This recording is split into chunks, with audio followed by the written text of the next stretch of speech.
Bukono abadde atemera mu gy'obukulu 3 omulambo gwe gusangiddwa nga gusuuliddwa ku dduuka ly'omu ku basuubuzi mu kitundu ekyo era nga guno gwe mulambo gw'omukaaga okusuulibwa mu kitundu kino mu bbanga lya myezi 3 ekintu ekyeraliikiriza abatuuze olw'obutamanya bagisuulawo bwe batyo ne basaba ebyokwerinda okusituukiramu ku nsonga eno.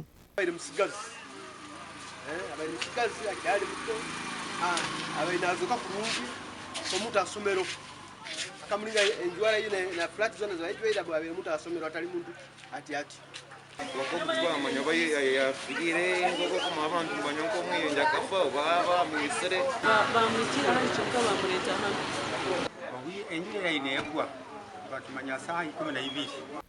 Omubaka President mu disitulikiti y'Ekikuube Amlan Tumusiime agamba nti ebikolwa eby'okutwalira amateeka mu ngalo bireeteddwa abantu abalowooleza mu kweraguza. Battling with land conflicts as a source of insecurity. Now another additional word is witchcraft. So please stop witchcraft talks.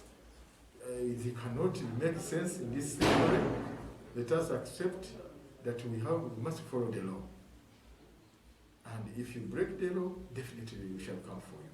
Samuel Kisembo Alali nga ye mubaka wa President mu kibuga kye Hoima ategeezezza nti ebikolwa bino bibawalirizza okulagira basente b'ebyalo okuwandiisa abantu bonna ababeera mu kibuga wamu n'abo ababa bakyadde. Poliisi etuuse n'eggyawo omulambo n'egutwala mu ddwaliro Hoima gwekebejjebwe kyokka kaweefube waffe ow'okwogerako n'omwogezi wa poliisi mu bbendobendo lya Muttanzige Julius Alan Hakiza agudde butaka olw'obutabeera mu ofiisi ye mu kiseera we tukoledde eggulire lino. Omulamuzi wa kkooti